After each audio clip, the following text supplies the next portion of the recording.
Nas the GOAT with the super chat says, Coop, Lupe was on top in 2006. Am I wrong? I feel like 2006 belonged to T.I., but Lupe was, he was up there. Hold on. I mean, can we segue into my Let me get to these super chats. What are we going to segue into? I just wanted to talk about the Cool. Okay, yeah, we could do that. Nas Because the GOAT with the that's the time he's referencing. Isn't that the Cool? Isn't that when the Cool came out? Cool came out November 2006, right? Well, Nas the GOAT says, my bad. I meant 07, 08 after the Cool drop. Okay. That's a better segue. Go ahead. Hold on. Talk about the Cool. Right, because Asai is born when the Cool comes out. Because Asai is born in 2007. Oh, just real quick, Toni Morrison and my mother share the same birthday, February 18th. Oh, okay. Yeah. And Asai is born the day after February 19th. My mom and my daughter are born a day apart. Oh, that's awesome. Yeah, it is. They kind of that's why they're so close. Like my daughter, when I was putting my hand up, my daughter just went to go kick it with my mom. She just came and picked her up. They were born a day apart. They're it's funny. It's different. She kind of looks more like my mom. They're kind of, I don't know. Okay, so the Cool. What were you going to say about the Cool? For all of this has been going on with Lupe, I'm an art of war guy. On some Sun Tzu, study your opponent. Know your opponent. Breathe everything in. And so I've been listening to his music all weekend. And one of the biggest attractions that I get is that, his fan base pulls up on me and they're like, well, we know that you don't know Lupe like that because you say that he only has one classic, which is the Cool. And I don't know how his fan base coins or phrase I don't know what their term for classic is. But after going back and listening once again, I stand on my sentiments that the Cool is his only classic. And part of the reason why I am so hard on him is because, once again, I got reminded of how beautiful and masterful this record is. So can we talk about it for a minute? Go ahead. And actually say something positive. We know you're not going to tweet me about this positive shit I'm about to say. That's already been proven. But if I were to do a top 20 Lupe songs, for a versus per se, about 10 of the songs are coming right here off this album, and that's what I mean. That's my whole point when I'm being hard on him, and I'm like, well, this other stuff isn't classic because it's well, you got this 17, 18 track album. Mike, there's 11 or 12 classic songs on here. He doesn't have another album like that. And I'm not disrespecting his catalog when I say that. Well, Food and Liquor is another one that comes up where people talk about the classic material of Lupe. Which one? Food and Liquor. Okay, so two things with Food and Liquor. One, I don't think he's totally found himself as an artist and MC, and I don't love the production. I'm going to get into the production side of his material. I was actually about to say one of the main reasons that I hold the Cool so high, and it took me listening to it again from beginning and to realize it. Well, the beat selection, variety, and hip hop beat choices are just more supreme than all his other efforts, including Food and Liquor. I'm actually in the process of listening to Food and Liquor again right now. I wanted to listen to some newer stuff today because I was on the Cool and Lasers and you know what I'm saying? I was listening to drill music in Zion all day today. I listened to drill music in Zion this morning. Yeah. Then I sent my tweets out to him after I listened to drill music in Zion. And then I've been with the Test 2 and Youth. And then I've been, the Cool was yesterday. And then I was like, let me get some Food and Liquor in today. And so currently, about halfway through Food and Liquor, I don't love the production. And I will say that most of my issues that I have with his music, it falls more on the production side than the lyrical side. But I kind of always figured that was fucking obvious because he's Lupe. You feel me? Have I ever pulled up here questioning his rhyme capability or his rhyme scheme? Never. You can never do that. Because I want to say this in all seriousness, and I don't want there to be any hyperbole attached. The way his fans just got at me, not him, the way his fans just got at me they got at me like I don't respect his lyricism and haven't always held him in the highest like lyrical esteem. I don't remember one time pulling up here. Like the worst I have said about him as a lyricist is that lyrically, he does not formulate and put together classic songs that are digestible the way Nas and Rakim do. If that's the worst thing that I got to say about you as a lyricist, then that means you're probably going to end up being the third greatest lyricist of all time. Because I haven't even talked about Black Thought on that level. And part of the reason why is because Black Thought doesn't have the album like The Cool. He has some group projects with The Roots, which are still considered to be group projects. And he has some EPs, quite frankly, 3 of them that I find all of them to be solid and less than stellar. The Cool is stellar.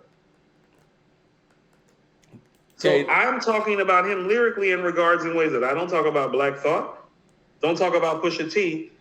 I don't talk about Kendrick Lamar as opposed to Nas or Rakim either. And as a matter of fact, when that conversation gets forged, I'd be the first one to say, he's not that. Not when I talk about Lupe. I never say when you bring up Nas and Rakim that Lupe is not viable. You bring up Kendrick, I'm like, no, he's not. No. I think Lupe is a better lyricist than Kendrick.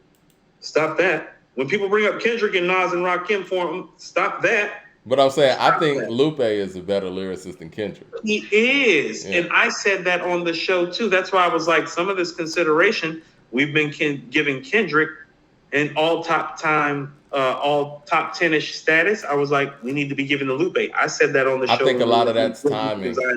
I think a lot of that's timing, to be perfectly honest. I think if Lupe would have came around during that time period, that, let's just say Section 80, the internet age, I think that people would, be giving him the credence that they should be.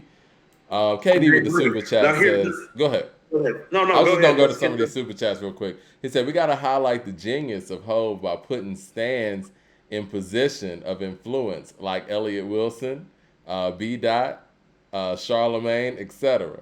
Really helped solidify his legacy. Media is very important, and and I think that Jay, even though he put in the work, the thing is Jay put in the work on every level. Michael Jordan's my favorite athlete ever, but Michael Jordan also had his guy in media, Ahmad Rashad.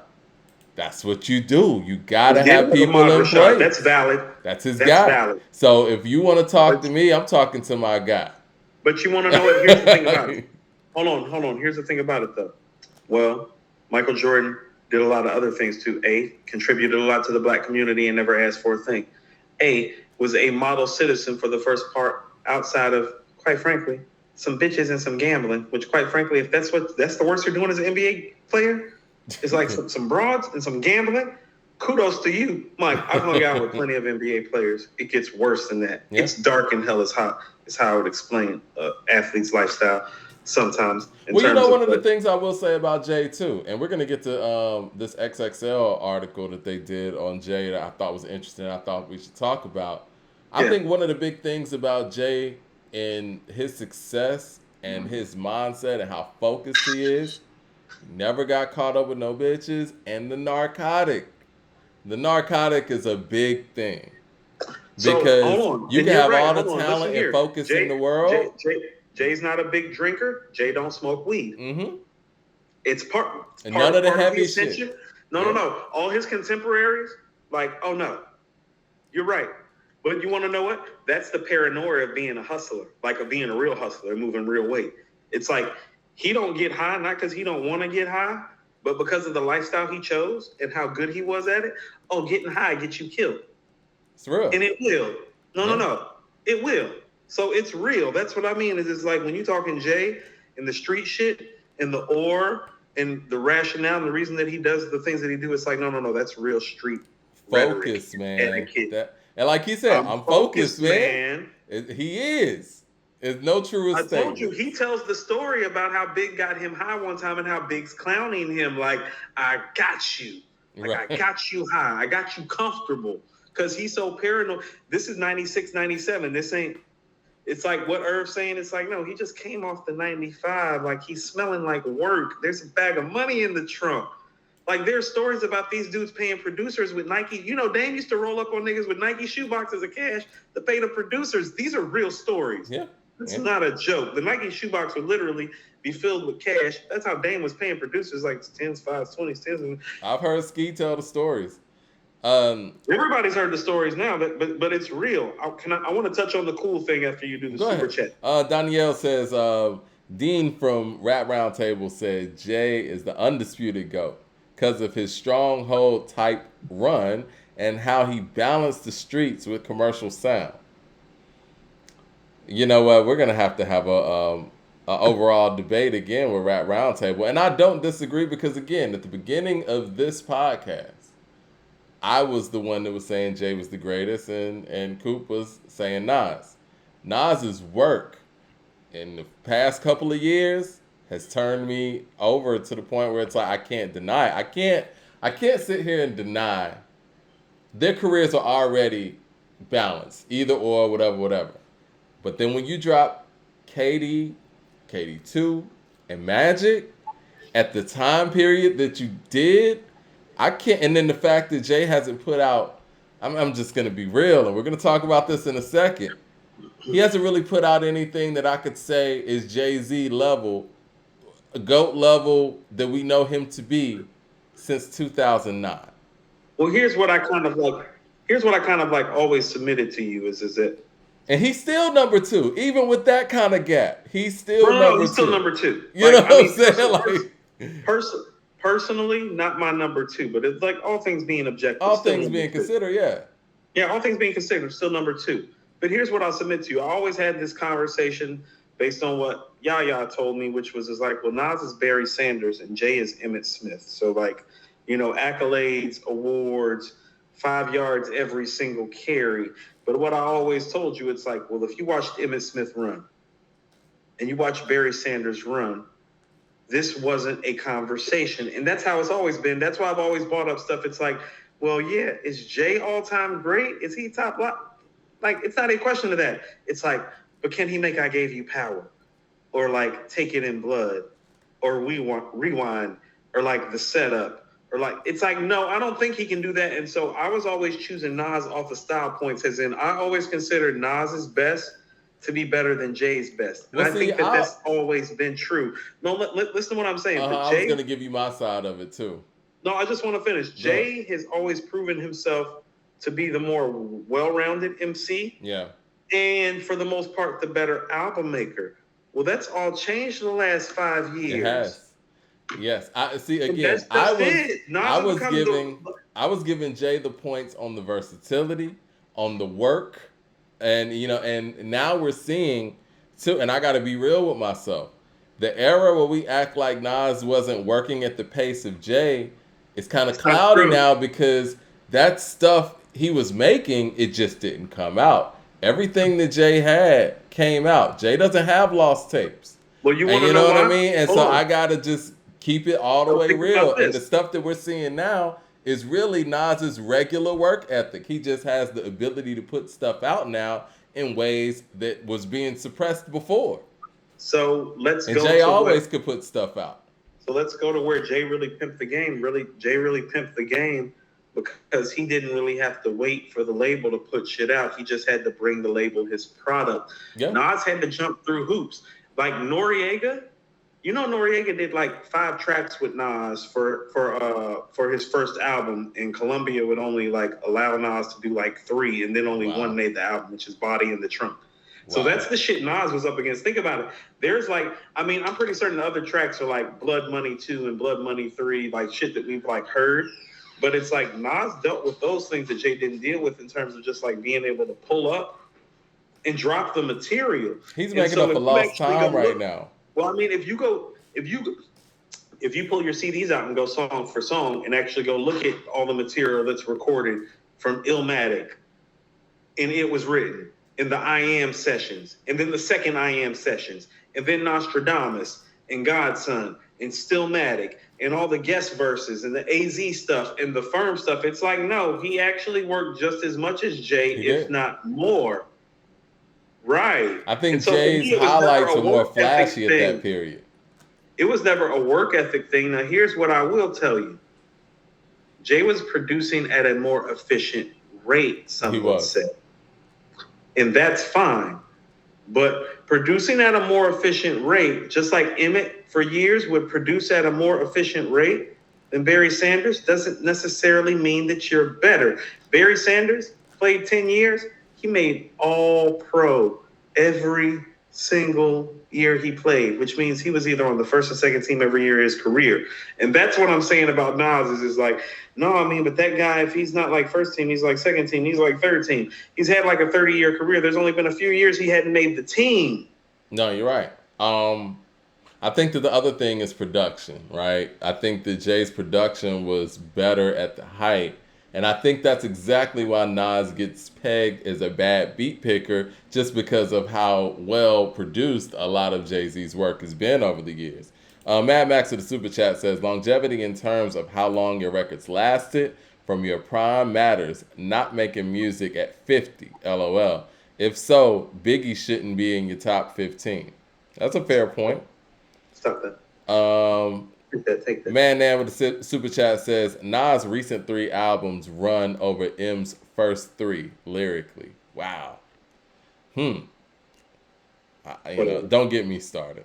Y'all gonna say I'm hating. Andre Shashir says one reason they said was because Jay had the toughest competition during his run.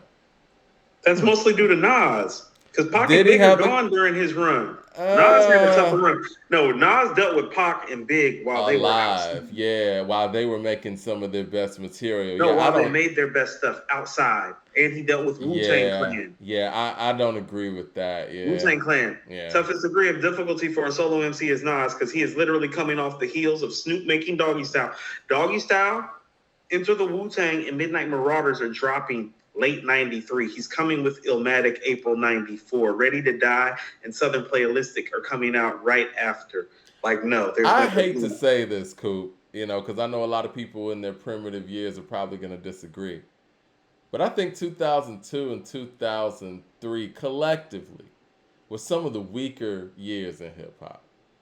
I collectively. Agree. 2001 as well. That's why we highlight like the brilliant moments. Like Supreme Clientele is like a shining star of like that moment. Well, that's 2000. 2000 was kind of like that last year where we did still have some gritty shit. But once the 106 and Park era kind of came around, that's why when people talk about Rhapsody in the Basement, and I was more of a fan of Joe Clair's Rhapsody and Big Les's Rhapsody because of the music that was on it. As opposed to, because it's like, okay, do I want Don Carter Gina Fat Joe or do I want Get It Poppin' Fat Joe? It's not even a question for me. No, that's when I wanted both. That's what I'm saying. Why can't you have both? No, but I'm just saying, that's what that era sounded like. It was all over the place. Yeah, that early 2000s, we heard niggas who was making some classic gritty shit in a couple years before making some happy candy ass shit. We did. I hate the What's Love song with Fat Joe and Ashanti. I hate that. I hated it when it came out. I hate that record. I hate the R. Kelly Don Carter Gina record. What's the R. Kelly joint? The R. Kelly joint's worse, where he's jumping in the pool. We club and balling on the. Yeah, that's worse. What's Love is dope. I actually like that record more than the Ashanti record. Jay Short with the super chat says Lupe tied with Nas for the most 4.5 mics ever. Wow. Hold on. Reggie with the super chat says all of the Jay-Z albums had a formula. Same producer, same content, except for the American Gangster and 444. And that's why I put Nas over him. Facts. Okay. All right. I want to clear some of this spam right quick, and then I'm going to get to this. Do your thing, and I want to say some of these super chats. T Nitty said, "Come on, Tupac production is not always top notch." I agree with that. Before Death Row, it wasn't, but his songwriting and the songs were there. That's what I mean. Nobody has more classic like rap songs with subpar production than Tupac. No, you're right. It's just a testament to him. The beat to Keep Your Head Up and I Get Around and Brenda's Got a Baby, like those aren't like great beats. Coop, honestly, Testus and Youth and Dragus Wave are better than the Cool, in my opinion. The Cool Dragus Wave isn't as good as y'all say it is, and Test 2 and Youth is better than I said it was. But that's where we are with that. The Cool just has more mainstream hits, but other albums this is what I mean. Okay, let's stop right here. Part of why I said Toni Morrison is the greatest writer of all time is the same reason that Nas is the greatest rapper of all time. What have you said about Illmatic? I've said it's just got better songs. No. It's the easiest listening, Oh yeah. lyrical album ever. It is. That's what Lupe's missing that y'all keep missing. Paid in Full is digestible on a mainstream level. Illmatic is digestible on a mainstream level. You can be lyrically supreme and be digestible. That's what Toni Morrison is. That's what Nas is. That's what Rakim is. That's GOAT shit. That's what I'm talking about. That's what the cool is. I want to talk about the cool. First of all, here's what I think of the cool. After listening to it yesterday, and I'm not even going to lie, listen to it twice. I think it's better than everything that the Roots made except for Illadelph Half-Life and Things Fall Apart. And you know how I feel about Thought and the Roots. I think it's also better than anything A Tribe Called Quest ever made outside of the Low End Theory and Midnight Marauders. On a personal level, I don't think it's 3 Feet High and Rising. But if you told me that it was comparable to De La Soul is Dead or Stakes is High, I would not quibble with you. I love De La Soul is Dead. I was listening to that today. I don't think it's better than De La Soul is Dead. I just said I would not quibble with you. I don't think it's better than Stakes is High either. I'm saying it's close enough that if you want to say it's better, not going to quibble with you. So I don't know how to give the vein of music that the cool is stylistically any higher praise than that. Those are all classics that you mentioned. It would belong in a high place in the canon of a Roots catalog, a Tribe catalog, and a De La catalog. And although he is like a kind of a Nas head like I am, that is the vein his music is more related to and compared to, correct? And so if we're comparing it in that vein, it is a work comparable of some of their highest and most esteemed stuff. Do I think it's the Low End Theory? Well, fuck no. I don't think most of Wu-Tang stuff is the Low End Theory. I have the Low End Theory ahead of Supreme Clientele and Liquid Swords. The Low End Theory is very high. Low End Theory is very high. That's a high, so it's hard to pass that. I want to say that again. I'm more of a Wu-Tang fan than a Tribe fan. I have the Low End Theory higher than Supreme Clientele and Liquid Swords. You understand? So when I'm telling you that the cool's not better than the Low End Theory, well, Supreme Clientele and Liquid Swords aren't better than the Low End Theory, and I'm big fans of those guys. Okay? It's About Time says, Rap Roundtable said, what's up with another versus? We down.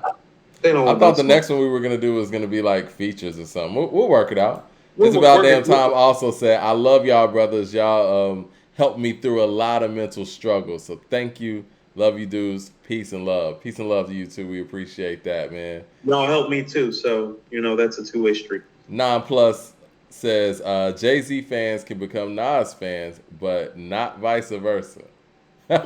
Why not? Okay, I want to get to this article, man. If you don't hold on, I'm almost finished. I just want to make this point because I want because we have a lot of it's kind of funny. We have a lot of Nas fans, so thereby we have a lot of Lupe fans because there is like a genealogy to it too. And Lupe even shot the clip at me, and I was like, who's been talking about you the way that we talk about you? He brought up the Drink Champ episode where Nori's like, so who reminds you most of you? And he's like, well, Lupe. And I'm like, well, fam, that's a 14-second clip, and we gave you a 3-hour show, so you're making my point for me.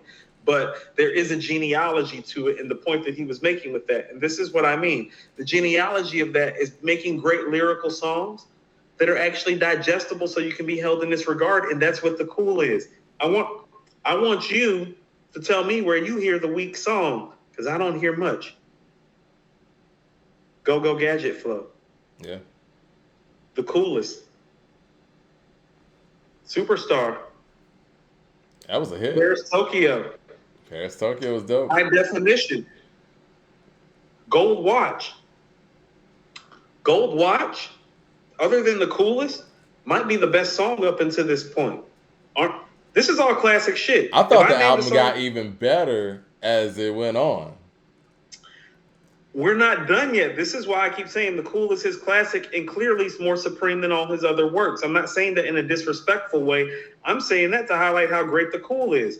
We're at Gold Watch at number 8. Now, go. Now, the first 2 songs are not songs. One's a poem and one's an intro. So we're 5 songs in. Aren't these all classics? Yeah, these are dope-ass records. Hip-hop saved my life. Yep. I believe we just have another classic. Great so record. He's 6 for 6. He's 6 for 6 on The Cool starting off. Intruder Alert. 7 for 7. Mike, Streets on Fire might be the I best love song on Streets this on album. Fire. I love That was the Streets on one Fire. that, yeah, when I first heard the album, that was the one I gravitated to. I gravitated towards Dumb It Down, but Streets on Fire and The Coolest were the next ones. I'm not even gonna lie, I played Streets on Fire last night probably about 5 times, back to back to back. Like, it's like that. Okay? Is he missing? Hold on. So from 3 to 11, we're 8 straight songs. All these songs are 5s, Mike. Okay? Little Weapon is probably the first drop off. You know, like this song's not flawless, but this is still a dope record. Right. Gotta Eat, Love Gotta Eat. Love Gotta Eat. Mike, Dumb It Down, the magnum opus on this record. We even got magnum opus on this album, Dumb It We Down. got a subscriber with the name. Make a song for the bitches, nigga. Dumb It Down. And you want to know it? Here's what I'll tell you about this. And I said this online. This is the first record that I heard an MC do that I didn't think Nas could do. And I also felt that, like, lyrically, the format and the inspiration of it came from Rakim's No Omega. But I'm earless, which means I'm peerless, which means that's the whole No Omega shit broken down again, just modified. I'm like, oh, he's up in the ante. 10 out of 5, I get a record of 10. Out of 5, I get a record of 10. Okay? Hello, Goodbye. I never heard a rap record like that. Like, how about this? I wish when I heard this record, I was like, that's what he wanted Food and Liquor to sound like. But it didn't. Right. That's what he wanted Food and Liquor to sound like. He made sure it sounded like it this time around. Which is why I don't care for Food and Liquor like that. When I hear how great Hello, Goodbye is, I'm like, well, that's what Food and Liquor was supposed to sound like. That's why I don't hold Food and Liquor as high. That's why it's like a 3.5 to a 4 to me. 4 on a good day, 3.5 on a bad day. A lot of that production choices. The beats that I'm all naming are dope on this project. Mm-hmm. The Die and Put You on the Game. Oh, Put You on the Game was hard too. Put You on the Game? Yeah. Right, Mike. Right. Fighters? Oh. Yeah.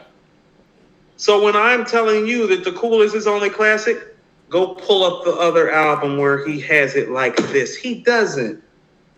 He doesn't have like 14 fucking bangers on another album. I don't know what y'all are talking about. I know what I'm talking about. But see, when you say it in that tone, it comes across as disrespectful. But I see what you're saying. That's not disrespectful. Most guys are going to do that again. Yeah, it's a moment. It's a moment. And so, like, hold on, for whoever said, and I'm sorry, I was wrong. I thought it was November of 06, but you're right. I came back from Cali October of 06. That was the following year. It's like October, November the following year. Because I remember it dropping a little after my birthday, because I remember Superstar coming out around my birthday, because that was the first single. But The Cool is like a classic. And that's what I mean about, well, you can go to the track listing. Classic, classic, classic, classic, classic, classic, classic, classic. Go show me the other Lupe album where it's like that, and I'm going to come off of this stance, because when I've been going through the other stuff, like going through Food and Liquor today, I'm like, no, it's not like The Cool. I just went through Lasers.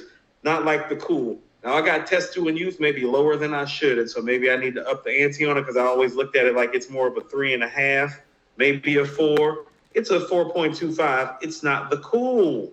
Go show me the songs on Test 2 and Youth that's going end to end like that. Go pull up Test 2 and Youth right now and tell me that it's fucking with that song for song. If he were to do a verses, this would be half the verses. And that's a great thing. It's a great album. And that's a great thing. Yeah. And that's a great problem to have. Understand, most of these rappers don't have albums like this. I just compared. So I want people to understand this that are fans of his, even though we don't disagree. And even though he thinks Shakespeare is the GOAT, even though that nigga got ghostwriters and has no business being his GOAT, in my humble estimation, I'm not a racist. I'm not biased against Lupe. I hold him to the highest standards. That's how I'm going to keep holding his ass. After him and his fans just dug up on me, I'm about to hold you even higher, because people are walking around acting like he's made The Cool multiple times, and he just hasn't. And so let's address that shit. Mad Max. Let's address that shit. You haven't made an album of this caliber. Test 2 and Youth is not like this. Mike, Drill Music in Zion is an album of the year contender. It would not be if he were to put it up against this. If this was to come out right now, this is album of the year, like clearly, including over the stuff that Black Thought just dropped. Mad Max with the super chat says Jay-Z and Nas is literally MJ and LeBron. Nas is people's choice. Hov is the media narrative choice. Nas is coming back with Stillmatic is a second three-peat for MJ. Let me get to some of these other super chats, and I do want to get to, man, I'm seeing all this spam you were talking about. I do want to get to this Jay-Z topic. Jay Short with the super chat says, nah, I'm just behind on the super chats. Jay Short says, this Jay-Z 20-year run is a myth. Jay-Z's run started at Volume 2 and ended at Kingdom Come. Outside of those 8 years, he was in the picture, but not dominating. Interesting. Yeah, I would say it starts with Volume 2, to be perfectly honest. Even though Reasonable Doubt's a classic, and I do feel like Reasonable Doubt might not have got the notoriety because two things. I mean, it was just a lot of heavy shit going on in 96. And the other thing was, he was on Priority competing with people that were on majors.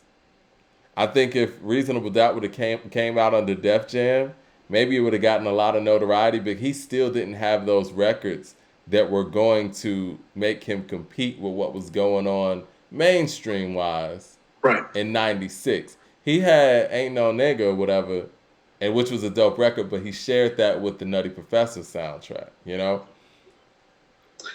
And I think even with that, as much as I love Can't Knock the Hustle, I think it's an incredible record. One of my personal favorites.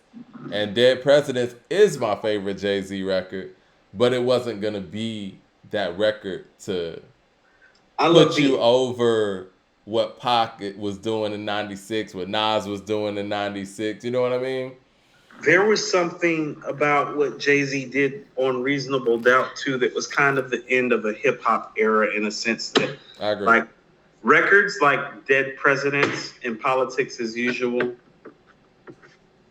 and Can't Knock the Hustle, like, those were like, they were hip-hop records and they were classics and they were hits to a degree, but there was like a East Coast classic sensibility to them that was starting to get lost in the shuffle. And that's part of what made Reasonable Doubt so classic too. Well, in 1996, top-notch lyricists in New York aren't making records like Dead Presidents that sound gritty like that sound grimy like that. It's getting glossed up a lot around the time 96 is coming out. It's really a polished sound. You hear the polished sound down here with AT Aliens. You hear it with the score. Yeah, you hear it when it was written. You hear it on Muddy Waters. You hear it on Iron Man. Yeah. Reasonable Doubt's gritty. And you know what? I think one of the things that made Reasonable Doubt even more special was the fact that, I won't say more special, but it made it more vintage, like fine wine in the sense where he went away from that style and did something that was a lot more palatable to the mainstream. So now when you go back and listen to that, you're like, oh, that's some classic shit. You know what I'm saying? Well, he never rapped like that again. And he never went back. Yeah, that's what makes it so vintage. He's rapping like that. I told you, it's like, I love Volume 1 because Volume 1 is the transition. It's like when the street dude gets his real rich nigga rhetoric on. It's like, oh, that shit's beautiful to watch the transition.